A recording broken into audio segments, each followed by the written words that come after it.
talk. Hello and welcome to another episode of Tilted Pod. I'm your host, Seth. Don't call me Jack Wilds, and I don't know what's going on. Our levels are peaking like a son of a bitch. Nate, how about you? Woo woo! The DayWalker's back. I can barely... Okay, we got to turn off this background shit. Guys, we're watching the Pro Tour in the background while recording, and our headphones are getting overwhelmed. It sucks. I hate it. Speaking of it sucks, the Pro Tour. Dude. It sucks? I don't know if it sucks. It's not that bad. It's good. I think, man, I will say this. The production value, every Pro Tour has gotten better. Yeah, for sure. I think this one's been good. I mean, how do you reach people? You know what I mean? You got to have... They have to do better. Quality. My problem, though, is how, I wasn't that excited. Whenever this came around, I really wasn't feeling it. I wasn't vibing on this Pro Tour. Normally, when Pro Tour comes around, even though we, as our listeners know and as you know, we're not big standard players, but I get jazzed and I'm like, yeah, I'm gonna play standard because Pro Tour's coming up and I'm so pumped. This new set's out. Man, this new set's been out forever. I don't even care. These they're not blowing me away with these decks. Oh, for sure not. The World Championship happening right after. Yeah. Okay. Do we think that is the way to go moving forward? Absolutely not. I think the Pro Tour, getting to see some of these off-the-wall decks from not necessarily the most... there's too much money on the line in the World Championships. I mean, there's too much money on the line there's not, but in the Pro Tour as well. Right. But $100,000, no one is going to build a rogue deck. Oh, it's for sure. It doesn't make you think I'm going to try and break standard now and peek in with something crazy. It's I'm playing number one deck. Yeah, it's so weird to me. I don't know. I'm not in love with what's happening here. I think that I think the Pro Tour needs to be right there. Yeah. Right? It needs to be right on the heels of the release, and it makes everybody super Jones, and there's too much time too for the format to be solved before the Pro Tour. We were talking about how we were upset every once in a while when you go to the Pro Tour and that big SCG tournament had already happened. Yeah. And you're like, all right, I know what decks I'm going to see. But hopefully at the Pro Tour we'll break out a couple more. Yeah. People are playing it safe. No, after a couple SCG tournaments and the World Championships, it's we know what's happening on. Yeah. Speaking of we know what's happening on, what did that metagame breakdown look like on day one? I got it right here, buddy. I bet there was a lot of energy. A lot of energy? Oh, there was, sir. Teamer energy, 107 decks in day one. That is 23.6% of the meta. And now that was just Teamer. We got 4-color energy. That's 89. So there's another 19%. Sultai energy. That's 5%, 23 decks. And then Ramanap Red was the only thing that even challenged the energy decks. It was the second most. Well, it was tied with 4-color energy with 89 decks played in day one. We did, however, get other 6% played other decks, right? Okay. So we're not really sure what those other decks are yet. We're still trying to do some digging. We're wondering if any dinosaurs actually made it out there or anything. I'm guessing these other decks are maybe a weird Merfolk or a mono blue aggro or something. Maybe one of those combo decks that we've heard a little bit about, the Japanese instant mill combo. Yeah. So other than that, we're looking at some Mardu vehicles, which is crazy that deck's still around.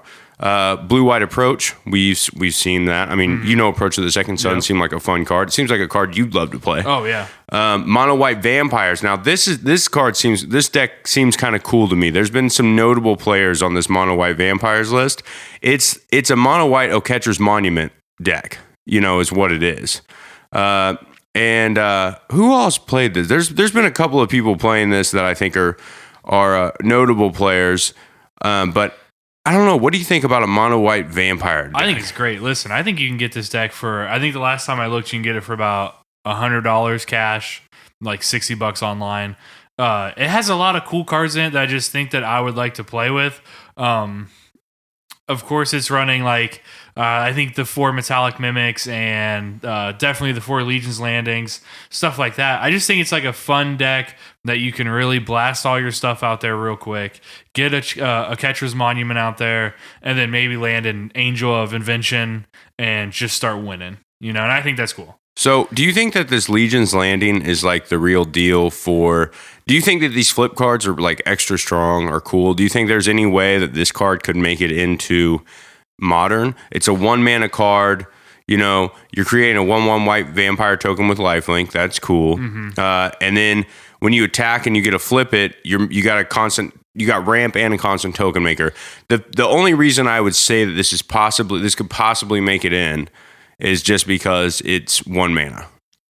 Oh, I think it has two things going for it. I think the fact that it's 1 mana is really strong, but I also think that the fact that it's white, and so most token decks in Modern have white in them because of all the best cards, right? And so it fits kind of right in with those, and it's a good curve into card. But what like the thing I'm thinking though is like, at what point do you just say, I don't know. At what point is just like Lingering Souls is always better than this, you know, or like it just is? I mean, for sure.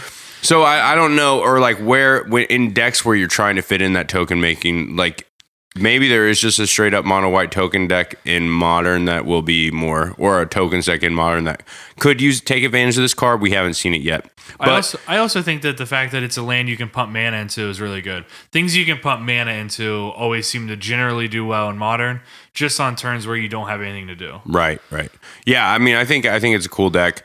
I think in Standard it's really cool, and it's big time utilized. It's a big time utilized in all the token lists that are using Vraska and things like that, and it's also big time used in those mono white vampires lists. But the deck I wanted to talk about, let me find this bad boy. The deck that I would want to play. There's 2 of them. I've got 2. All right. First of all, mono black aggro. Yeah, I don't need a vampire. I don't need humans. I don't need any sub-theme. I just want some bad mofos that are straight black, fatal pushing and walking the plank, and Bantu's Last Reckoning and just crushing face. You start playing creatures bigger than mine, guess what? Wipe them. Don't care. I got Dread Wanderers to come back. Yeah, a 1 mana 2/1 that will come back. I got Night Market Lookouts. Yeah, I'm just going to get in there early. Vicious Conquistador. A Vicious Conquistador. Yeah. It's awesome, dude. Glint Sleeve Siphoners, Scrap Heap Scroungers, Bantu himself, Yahini, get some hay, sacrifice some creatures, and Bone Pickers. Also, creatures die. I cast them for 1. I think that Bantu's Last Reckoning makes this deck so sick. You get to play 17 Swamps, 3 if near Deadlands, and you just play a bunch of Aether Sphere Harvesters, maybe a Heart of Kirin or 2. I think this deck is sweet. What do you think? I think it's dope. Just there's a lot of things going on, a lot of moving parts to it, and I agree. Like Bantu's Reckoning is just amazing. I feel like seems so good in this deck. Yeah, like on turn 4, cast Bantu's Reckoning, wreck their board, and then play your Bone Picker, and for 1 mana, a 3/2 flying Death Touch creature. Like you're so much ahead in that position. It's such a good trade.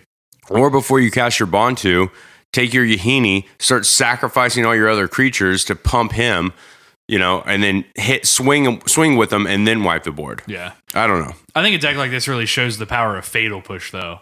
Like, man, that card is good. Fatal Push can kill anything, especially with that, and then walk the plank and grab the rest. Yeah. And then you've got that Bantu's. I just think it's Bantu's Last Reckoning that makes this deck so amazing. Yeah. The fact that all these decks that are going bigger than it just clears. It just clears real fast, and it's going to beat you down quick. So there's a bunch of 1 and 2 drops in this bad boy. The other deck I'm interested in, and this is a deck I would see more. I could see you playing this deck. This is the Enigma Drake Riddle Form deck. The Teamer Spells, basically. Yeah. So it's not energy. Which I like. It's more of it has energy aspects, right? But it's more of like a burn. It's like a tempo-based burn / spell deck. Yeah. Your creatures are Long Tusk Hub, Enigma Drake, Rogue Refiner. Creatures that are just really good on rate, right? Mm-hmm. Enigma Drake, a 3 mana flying X4 being however many instants or sorcery cards are in your graveyard. That thing's probably huge at certain points of this game. Then you've got your Riddle Forms, which is 2 mana. It has a scry ability. Mm-hmm. That's really good. Okay, so late game, you have a mana dump. But anytime you cast a spell, you can turn it into a 3/3. Enchantments are obviously harder to deal with. Yeah. You turn it in, attack, hopefully it gets through. But now you're playing stuff like Crash Through. you're going to gain a creature gains trample, turns on your riddle forms, and you get a draw card. So it's basically cycling, giving some creatures trample, like Long Tusk Cub could be really nice. You got Blossoming Defense to do a little pump, as well as protect your creatures. You got Ops, Scry Draw. Just let's 1 mana, churn through my decks. Shock. The Chart of a Course. Draw 2 cards and discard a card unless you attacked with a creature this turn. What do you think about this card? I think that card is great. This seems really good. 2 mana. For sure. Harness Lightning. Obviously, we know Harness Lightning is going to be really good. Here's the other thing. There's not that much energy going on here. Your Harness Lightnings are going to have a lot of energy reserves. Yeah. Right? Because you really just have the Cubs, and then you've got a Tomb with Aether and Harness Lightning making this energy and Aether hubs. Other than that, your Harness Lightning, you could have a ton in your bank. You can kill anything. You can kill something huge. Yeah. Lightning Strikes, because, it's Lightning Strike. Yeah. The Riddle forms, like I said, and then only 17 lands. And the lands seem like really well. I mean, they go together really well. Aether Hubs, Botanical Sanctum, 2 forests, an island, a mountain, a Rootbound Crag, and 4 Spire Bluff Canals. So it's fast mana, fast. I just feel like this feels like a weird Delver deck. Yeah. But it feels, it just feels fun though. Yeah. Oh, we forgot to mention, you got to have some high end, some powerful cards. You got 2 Chandra, Torch of Defiance. Yeah. This is a deck that I'm pretty sure I have everything for this deck. And I would be interested in putting it together and just seeing how it plays. If I was to play a standard tournament, I think right now for sure, 100%. I'm not going to dump any money into any other decks. Since I have most of this and most of mono black, those would be the ways I would go. Yeah. Because they're also these weird. I mean, I like to play fringe decks a little bit, but they don't look unpowerful. You know what I mean? I'm sure Teamer Energy and some of these other decks are more powerful, but these don't look bad. Like, they look like if you played them right and you learn the meta, you could do some damage with them. Love them. What deck would you play right now if you were going to pick up?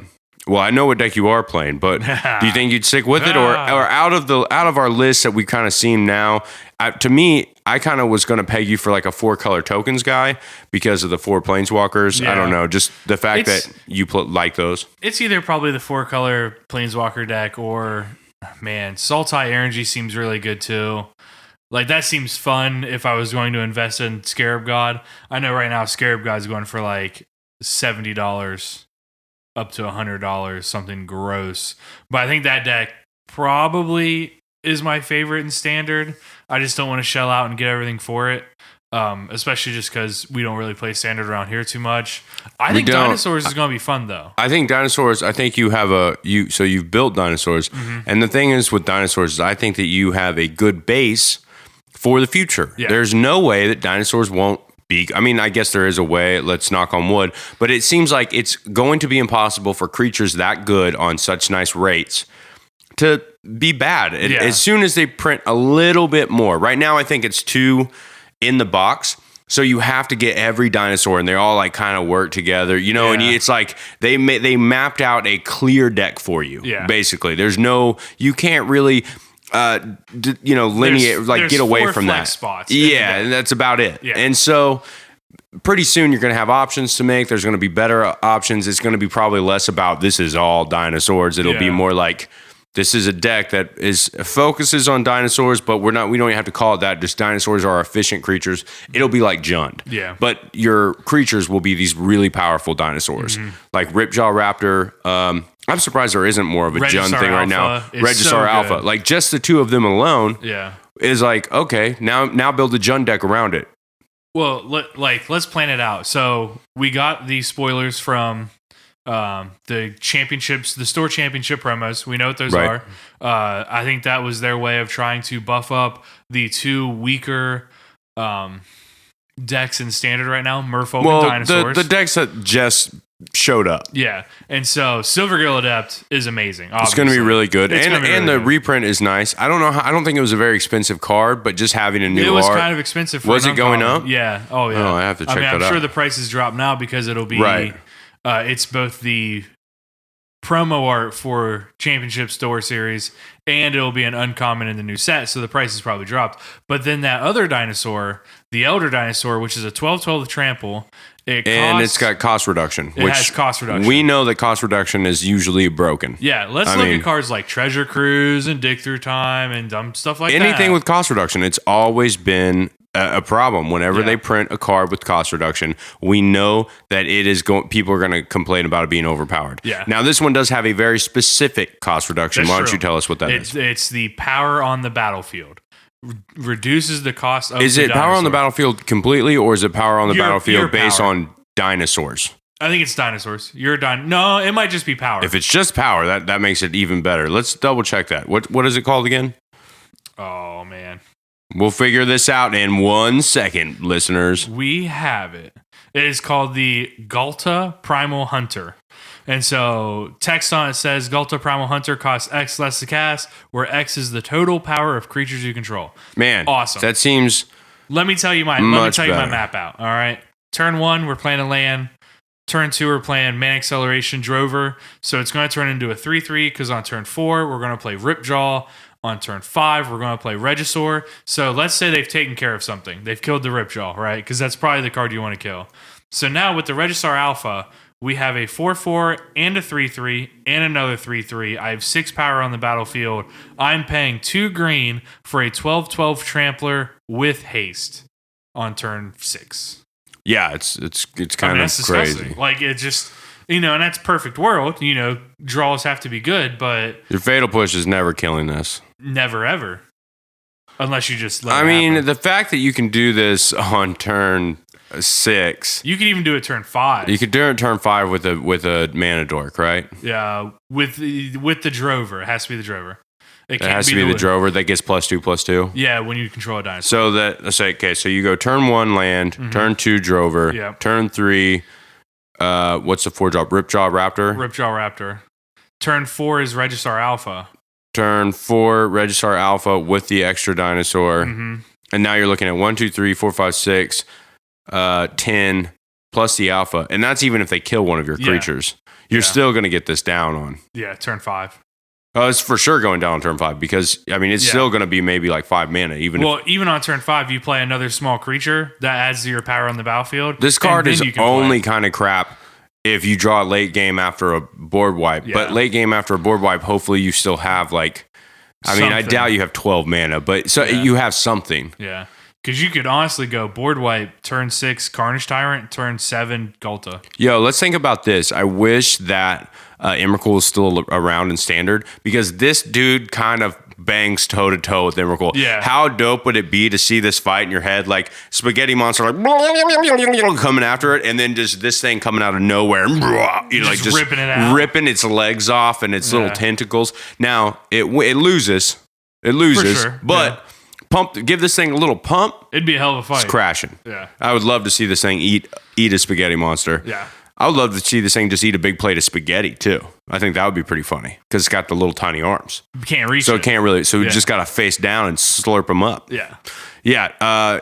So that's just one card coming for dinosaur. We know that there's going to be more, and there's got to be a better dinosaur planeswalker or a better planeswalker that goes within this dinosaur deck.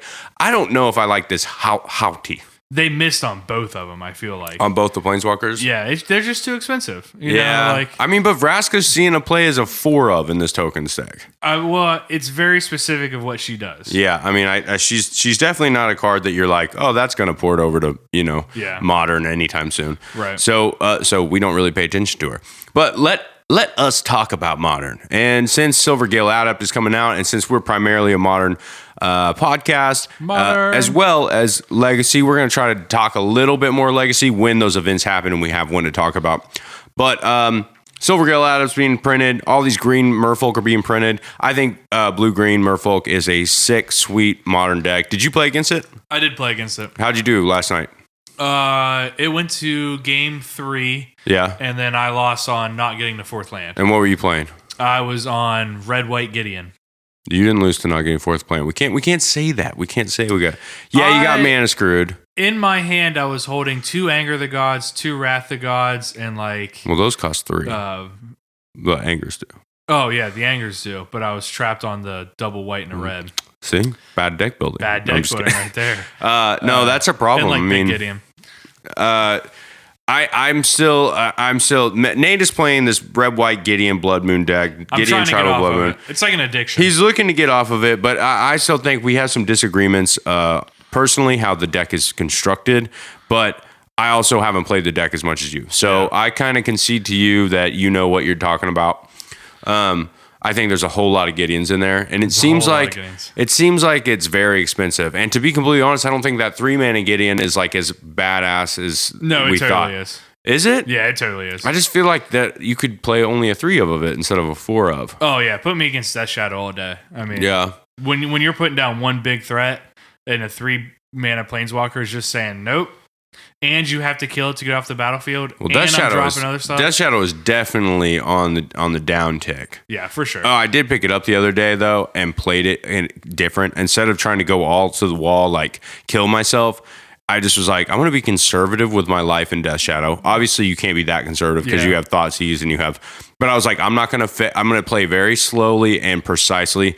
And I was just crushing people with it. It was kind of awesome feeling. And I was like, why did I never play this deck like that before? Well, I mean, were you playing the Grixis version? Yeah. Yeah, so I think that deck ultimately is just a Grixis control deck, which I think is very good in the format. And you're getting to play Snapcaster Mage is sometimes so good. Snapcaster Fatal Push is a really good feeling. It's just I want to play it now. It kind of made me want to play a Snapcaster Bolt deck again for a while, but I don't want to play like Control. Yeah. Like maybe a Grixis Snapcaster Bolt deck, but I don't know. I'm not sure. Or a Burn. Blue-red Spells Burn. Blue-red Spells Burn? No, I haven't ever played a deck like that. I'm sure it's not that great, but like Blue-red Delver, but I don't think the Delver list usually play Snapcaster. But we digress. The MERFOLK deck. Yes, the MERFOLK deck is sweet. So continue with your story. I think that it felt like his deck was either rolling or just at a complete halt. And I think the mana is actually a little bit wonky in it. And that normally happens in a 2-color deck like that. I don't think the mana seems that bad. It's not bad, but you got Botanical Sanctum. When you go from 4 Mutavaults and 16 Islands to 4 ofs of many different cards, Yeah. Sometimes it's not great. I mean, I agree. I definitely understand how it's not as good, but to me, it still seems like that's a good, you still kind of crush with that. Now, I think it's better than Mono Blue, though, right? Oh, yeah. It feels better than Mono Blue. It felt better than Blue White. We'll see where it goes. I can say that the Aether Vial was not unimpressive, but just medium, I think, for me in that deck. In fact, I think I was more scared of it when he didn't have it on the battlefield. And then there's other games where he has 2 down, and you're like, well, he can play legitimately any card in his deck. I will say that the new MERFOLK seemed pretty good in it. That's the whole point. Like their MERFOLK seem real good to me. Here's a crazy thing though. It is still like less than 1% of the meta, right? And so it's made a couple good showings, and people who love fish. But if you're looking at the deck, let's look at the lands real quick. We got Breeding Pool, Cavern of Souls, which is your anything land already. Unclaimed Territory, you get an additional one of your anything lands. 4 islands still, and then you've got the Botanical Sanctums and Breeding Pools. That's plenty of green sources to me. That's, what are we at? 8, 10, 11 green sources, and then 15 blues. Well, it's Blood Moon. Well, you're playing Blood Moon. Yeah. So right? But then Aether Vial can get around that. Yeah. My thing is like, this 1 mana 2/2 is so much better than Curse Catcher to me. I mean, Curse Catcher is good in certain spots, right? Yeah. But for the main thing is this deck is just trying to beat you down. This has always been a beatdown deck with a bad 1-drop, right? I mean, so bad that people stopped playing the 1-drop and started playing it as like a Chalice of the Void prison style deck with like, we've seen Blood Moon MERFOLK. Yeah. You know what I mean? Then you've got the MERFOLK Branchwalker, 2 mana, 2/1. This is your second Silvergale Adept, right? And then I really like the Kopla Warden of the Waves. I'm a little surprised that they don't play an additional one of those over the Kira Now, I understand they do a little bit different things, but you get the MERFOK synergies with the Kopala, or however you say it. And then Kira, though, gives you flying, and it is kind of a hard thing to deal. Like, eventually they're going to have 2 extra mana. But still, I think it's coming. I mean, I think it's just a test right now. Split them 1-1, see which one you like better in certain situations. And when they do have enough mana to pay for whatever they need to pay for, kind of sucks. I also love this Deep Root Waters. I think it's really, really good. The new enchantment where whenever you cast a Merfolk spell, you get a 1/1 Merfolk with hexproof. That seems pretty bonkers. Yeah. They have a great sideboard plan for combo. I'm surprised this deck is not... It might pick up. I mean, I don't know. I haven't played it.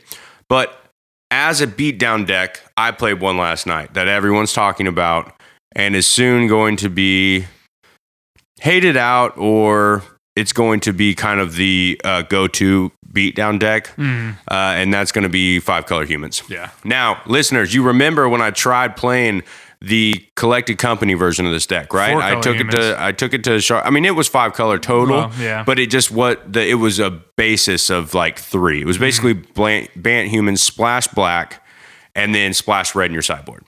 And I hated that feel, right? Well, now that Kitesail Firebooter's out, we're going to go ahead and pop the Meddling Mages up to a whole 4 of them. And because I'm going to look at your hand on turn 2, Kitesail, take away your removal, then drop my Meddling Mage, and name whatever card it is that might give me more trouble. And that whole time, I'm going to be beating you down with a Mantis Rider or something like that. Let me tell you, Mantis Rider is the truth, people. Fatal Push, if you're running with a bunch of Fatal Pushes, you got to do Revolt. I mean, that happens often, but you have to trigger it. Now, Bolt still gets it, but Bolt doesn't get it once you drop, anything that, any of your lords, your mayors, your Thalia's lieutenants, any of that. Thalia, Guardian, Thraben, you know what's really huge right now, guys? Storm. Storm is so good. The only deck I lost to last night, and that was on a mold of 5. Well, actually, I won that game. He beat me the other 2. But Thalia... Turns out in my deck, though, I played 3 Thalia Heretic Cathars, big Thalia, and I meant to play 4 and 2. Yeah. And for some reason, I got it all mixed up in my head, and I played 3 and 3, which really hurt me against a couple of decks. But Thalia is so great against Storm. It's already good against a lot of other things because of the first strike. You're not playing besides Aether Vial, you're playing no spells in this deck. It's all human. Meddling Mage, your creatures are doing all of your work for you, right? Yeah. So I've been playing around with this tech after I got second at F&M. I lost to Storm. This also, the Kitesail Freebooter, so good against Storm, take their big play, right? They're going to eventually kill it, but take their big play, right? So I've been playing around with this, and I'm thinking about removing the Reflector Mage's main and putting in Bob's main. 3 Bobs, main deck. That seems ambitious.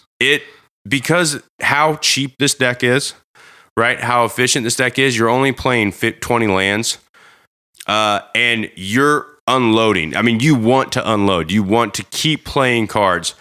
Bob is a must kill. I'm not going to take that much damage, and if it comes down to a race situation, I'm going to win. Now, the Reflector Mages is still kind of like, I am definitely playing with 3 Dark Confidants or Bobs in the sideboard, and the Reflector Mages may be better in some situations, but let's think about when they're not, right? Yeah. When are they that much better than just drawing card after card after card?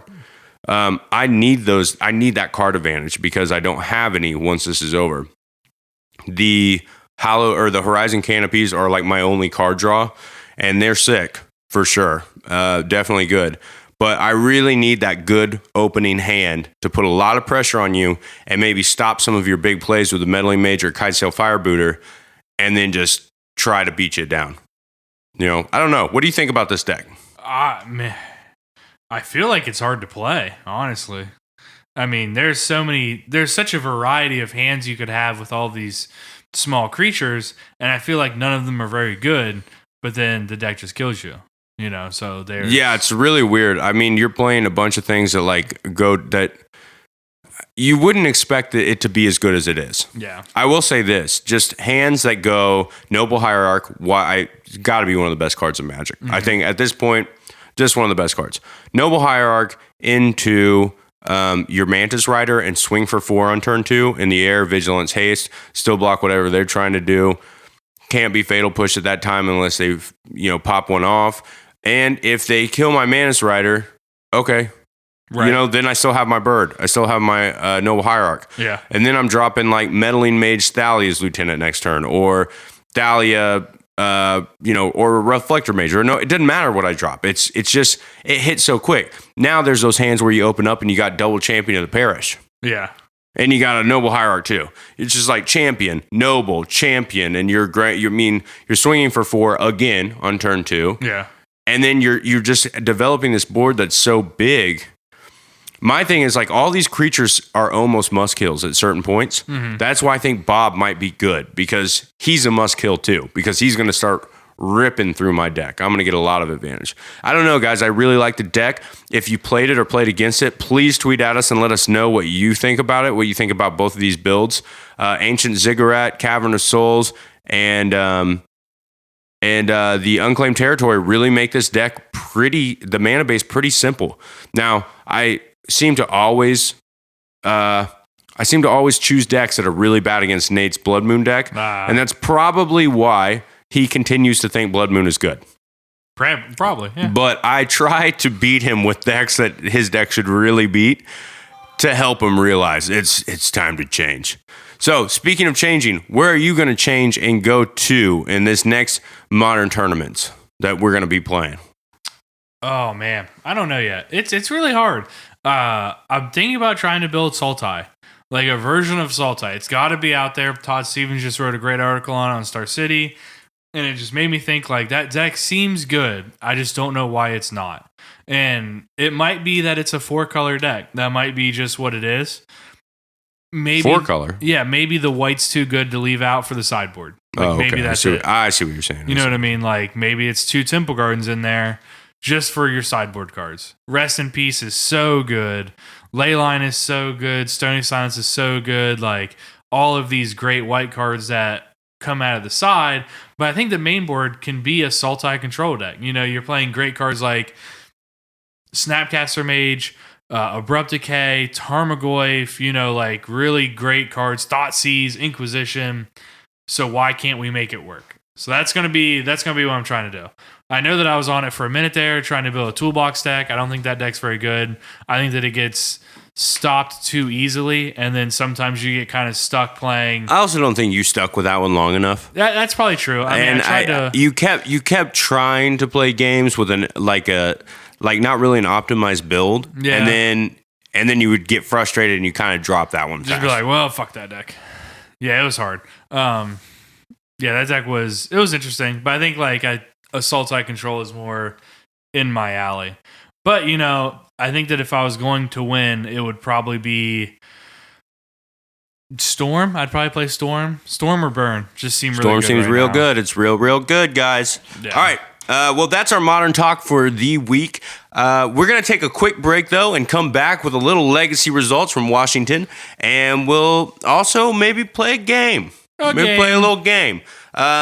Stick around, though, for more talk about anything not Magic. We might have a little conversation about some other life things. All right, we'll be right back after this. Yo, do you love cakes? Well, you should. But if you love cakes like me, there's only one place I go to get them.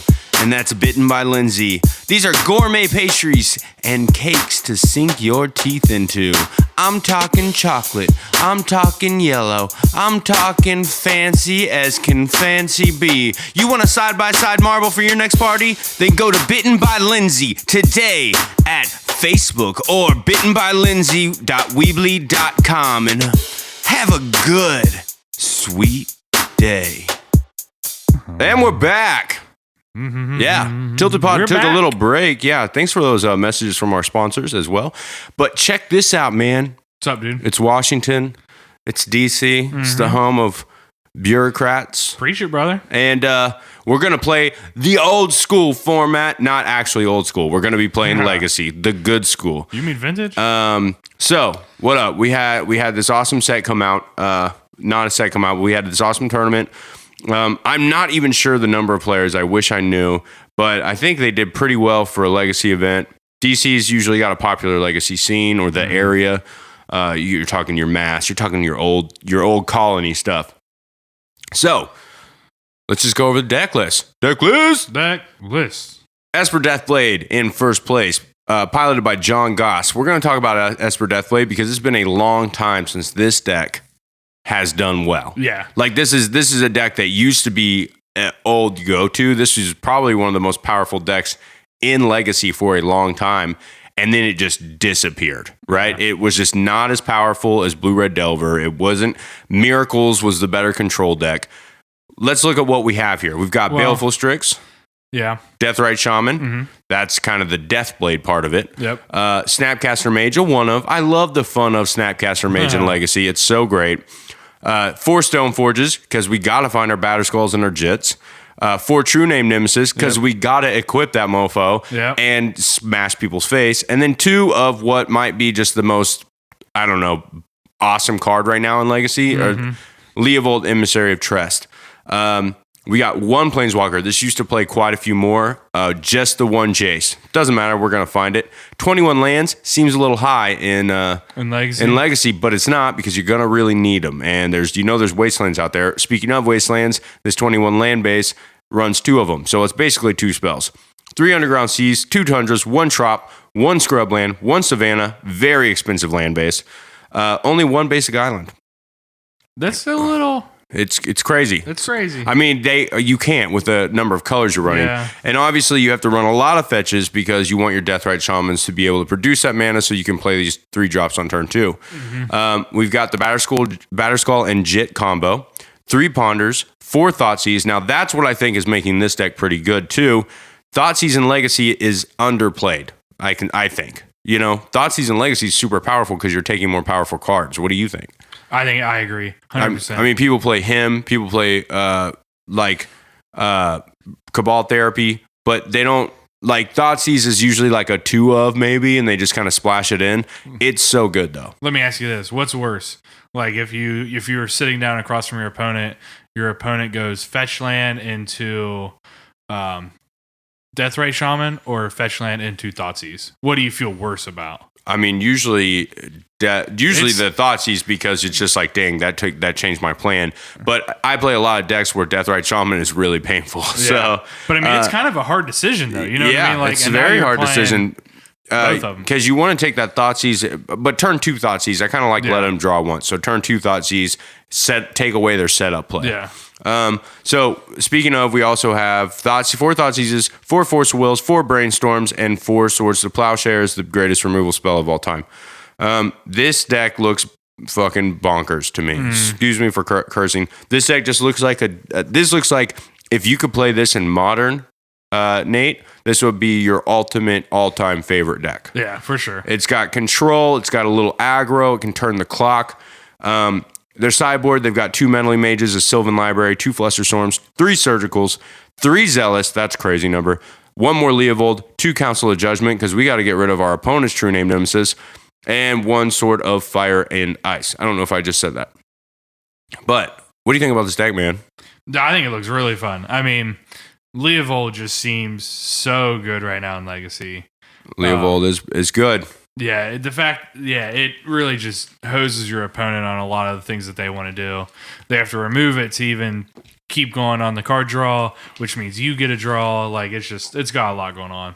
And you know how everybody says Legacy is like this unfair turn 3 format and blah, blah, blah. Yeah, there's decks like that, but there's decks like that in Modern now, Storm, Infect, etc. Yeah. We're looking at an extremely fair deck that was just number 1. Speaking of even more fair, I mean, well, this one's got some fast mana in it, but Punishing Abzan by Matthew Vuk is second. This deck doesn't even have blue. We're not even playing counterspells, dude. This is Chalice of the Void deck, though. We got Dark Confident, Neither Reliquary, Ramanap Excavator, which is that new Amonkhet card where it's 2/3 for 3. and you can play land cards from your graveyard. Really good in this deck. A Scavenging Ooze, a Gaddock Teague, and a Dryad Arbor or Forest. 3 Lilies. You got to have them Veils. 4 Chalice, 4 Mox Diamond, 1 Sylvan Library, 4 Abrupt Decay, 3 Punishing Fire, 2 Green Sun Zenith, and 2 Life from the Loam. So, and 25 lands. This is an extremely fair deck that is just using crazy land synergies and a Chalice locks, hopefully to get Mox Diamond out on turn 1, play Chalice on turn 1, or play Dark Confidant on turn 1, or Sylvan Library on turn 1, and just be like, I got my game set up. You know? It has a lot of outs, for sure. Turn 1 is a big play. You got some really sweet lands in your sideboard that are like, or not in your sideboard, in your main deck, that are cyclers. So you've got Barren Moor, which is the black cycling land. You've got a Cabal Pit. Cabal Pit acts like so it taps for a black mana. It deals 1 damage to yourself, but if you have Threshold, which is 7 or more cards in your graveyard, you can tap and sacrifice it and give a creature -2/-2 until end of turn. Now you can get that back with Life from the Loam, right? So it's a nice removal land spit. You've got a Maze of Ith, also kind of removal. You got 1 Caracas. You got a lot of nice, a Tranquil Thicket, which is another side land. And I don't know, it's like there's a bunch of good cards. Like it has a lot of outs to a lot of different things. Doesn't even play blue. There's no Brainstorm. There's no Force of Will. If you always talk about how unfair Legacy is, go watch some of these decks play. You know what I mean? Yeah, this is probably one of the most fair matchups you could see, really. Yeah. Esper, Deathblade, and Punishing Abzan. Now we're looking at, this is all fair decks. We don't get to an unfair deck or till a combo deck until turn 5 or until the 5th place. So then we got Grixis Delver by Bob Wong. We talk about Bob Wong all the time because Bob Wong is the freaking man. And his Grixis Delver list, if he's playing Delver, it's the best list tuned right now. Yeah. 4 Deathrights, 4 Delvers, 2 Gurmag, 2 True Name, 3 Young Pyromancers. 18 lands, you pretty much know them. We've got Brainstorm, Daze, Force of Will, Lightning Bolt, 2 Spell Pierce, 1 Fork Bolt, 4 Gitaxian Probe, 4 Ponder. What do you think about this list, man? This is very straightforward. It is very straightforward. I think this is a normal list that we see for Grixis Delver. I think it's great, though. I think that the Grixis in Legacy definitely outshines the Grixis in Modern just because of you really see the power difference, I think, is what I like about it. Oh, it's a huge power difference. It's just leaps and bounds better. And so I think that's always cool just to try and compare cards from Legacy to Modern. We got another Amonkhet card showing up in the sideboard. Do you know which one that is? A Braid. Yeah, it's pretty cool. I think that is a pretty cool card to show up, Yeah. It's versatile. And also, you just need something that can do both. Sometimes you're going to need that extra removal, but you also need something in your sideboard that can deal with artifacts. And you don't want to just have Ancient Grudge, playing double Ancient Grudge because it doesn't do anything else. Yeah. You know what I mean? You've got it in Legacy. You have to have very versatile sideboard cards. And this one does it. 3 Cabal Therapies in the sideboard, a Pithy Needle, Grim Lavamancer, the Staticaster, which we all love, Diabolic Edict. Cool deck. And Bob Wong, congratulations to you. You were always crushing it. 4th, Richard Cox, playing some colorless Eldrazi. I think this deck's super fun. You obviously love this deck. Yeah, I think it's super fun. I like the Eldrazi in Legacy.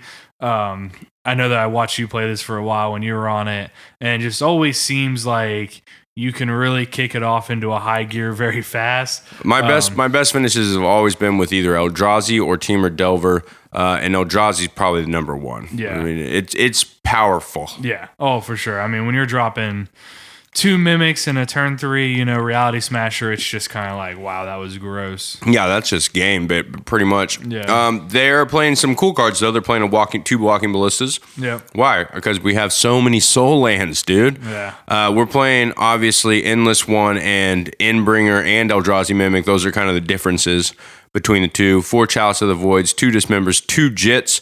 You freaking load up an Eldrazi with a spiky Jit. It's awesome. We're playing 1 Caracas, 3 Iavugans, 4 Wastelands, 3 Mishra's Factories, because our lands can attack too. Temples, Traders, Ancient Tombs, and Cavern of Souls. We're not getting countered. Sideboard, also some new cards. Sorcerer's Spyglass. Why don't you read Sorcerer's Spyglass for the people at home? So when enters the battlefield, look at an opponent's hand, choose any card name, and activate abilities of sorcerers with the chosen name can't be activated unless they're mana abilities. Super cool. I think it's cool that it's shown up in Legacy. Obviously, it's better than playing something that has the same effect, only you're doing it in the blind. You get to look at their hand and kind of see from there. So I think that's always advantageous. So here's my thought on this, right? The reason they're able to play this in this deck is because they have a lot of soul lands. Yeah. Soul lands being lands that produce 2 mana of, Soul Ring.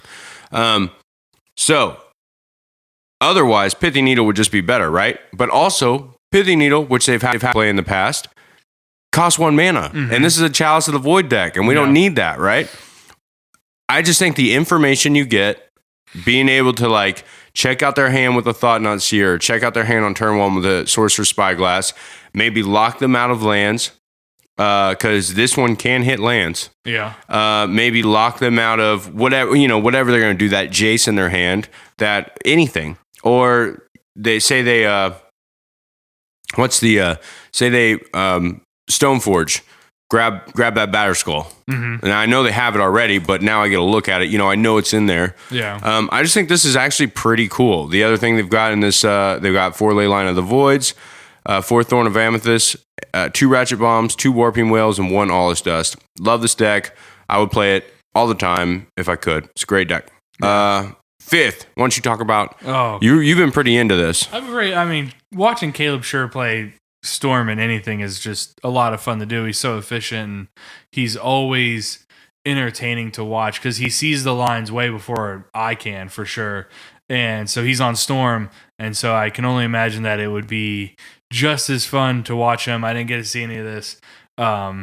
But yeah, it's your pretty well normal Storms list, Yeah, he's got a couple interesting choices. Nothing that's too out there. Yeah, Reign of Filth is Reign of Filth is a little bit different. It's not always in the decks, but it's good. Yeah.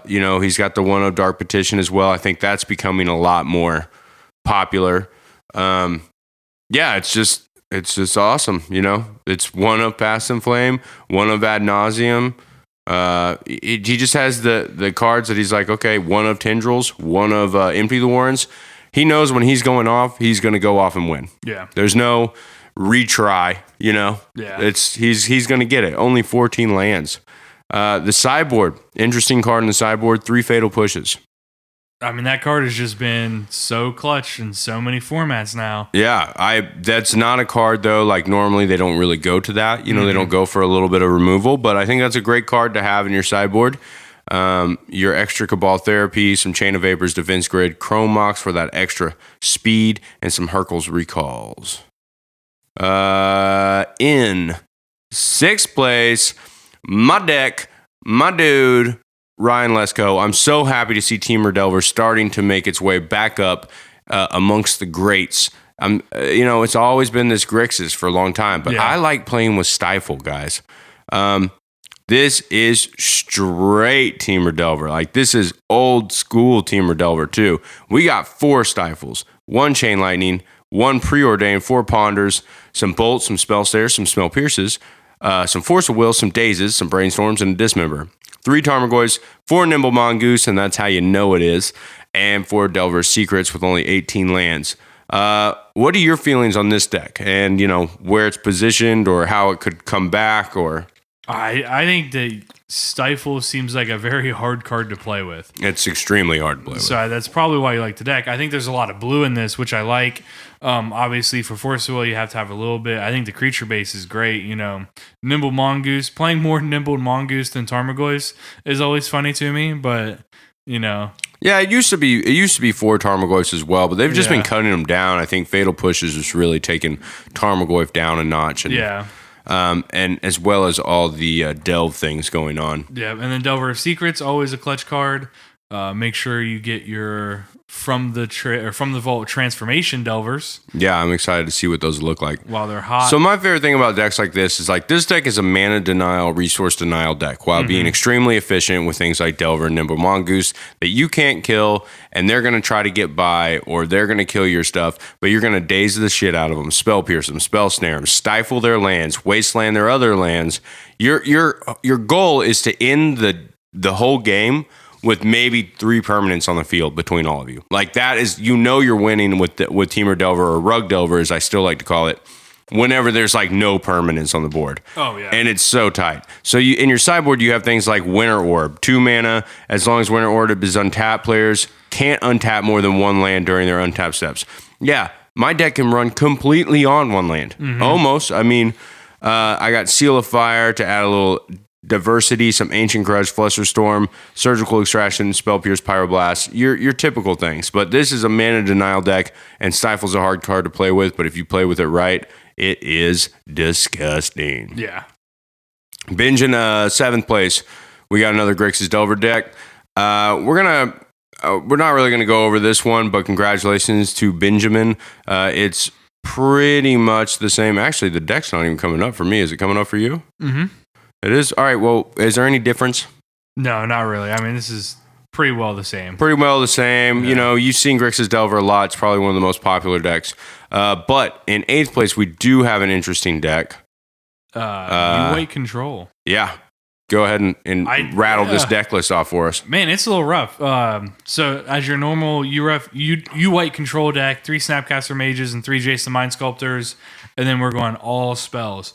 4 Brainstorm, 3 Counterspell, 4 Force of Will, 3 Predict, 4 Swords of Plowshares, 2 Unexpectedly Absent, which I had to read because I really forgot what that card did. 2 standard cards and Search for Azcanta. I think that card is great. It's really picking up steam in every format right now. It still has the Miracle package, 1 Entreat the Angels, and 3 Terminus, which I do like, and then 4 Ponder, 3 Portent, and 1 Supreme Verdict. I mean, this is Miracles without countertop. Yeah, you know, it just replaced them with other cards. You're playing cards like Portent, Search for Azcanta or whatever is really going to help you out. You've already got your Ponders and Brainstorms that you already would have, but then you Predict. You're going to cut down on your Terminus. I think they were running 4 before. And then you got your Monastery Mentor in your sideboard and Back to Basics. And you're pretty like good against Blood Moon decks. You're pretty good against Wasteland decks. I mean, you're only running 3 Tundras and 1 Caracas. Yeah. You know, it's like, this is just a solid control deck. Like, really solid control deck. Yeah. Looks like a lot of fun, though. I'm kind of surprised that this deck hasn't seen more top 8 finishes or haven't been talked about more, because the miracle count without countertop is still it's still a good deck. Yeah.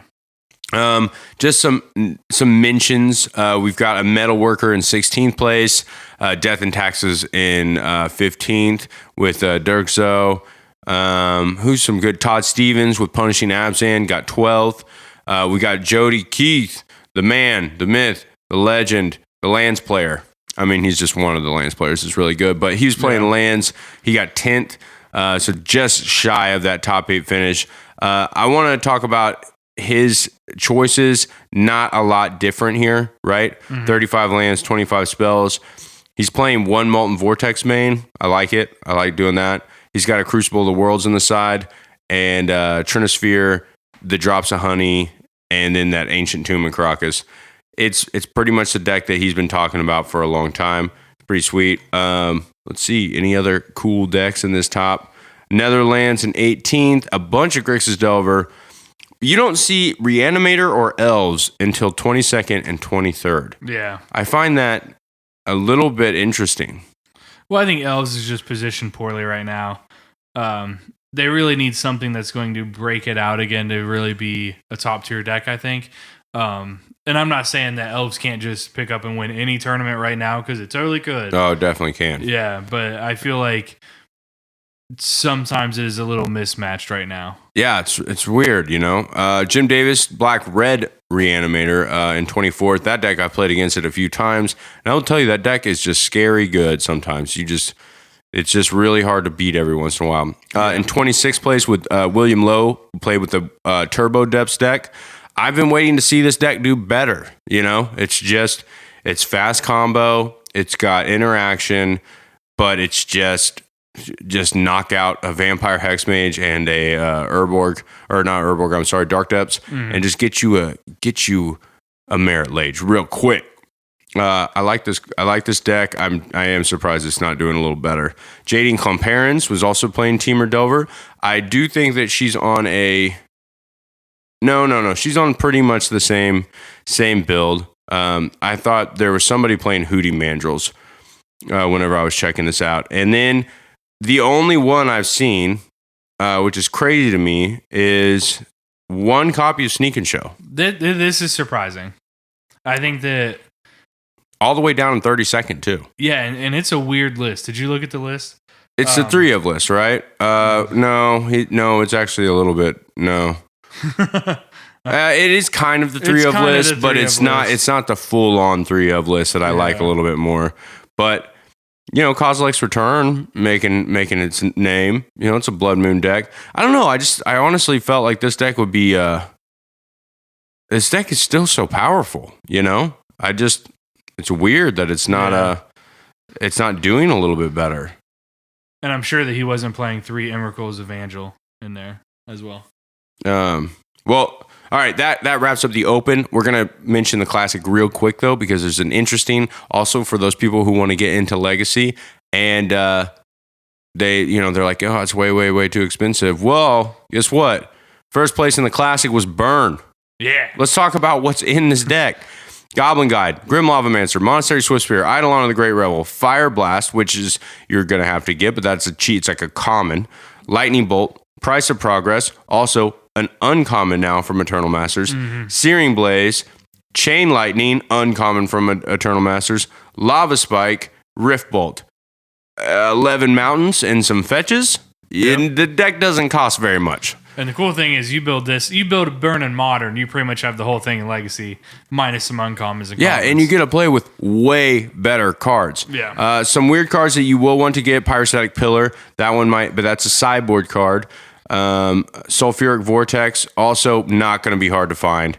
Searing Blood, Smash to Smithereens, and Exquisite Firecraft. That's from MPG Origins. Yep. So if you want to get into Legacy and start learning the format, just do it. Just get burned and start crushing people, because it's this right here proves it can beat. Look what it beat. Lands. It beat freaking Lands.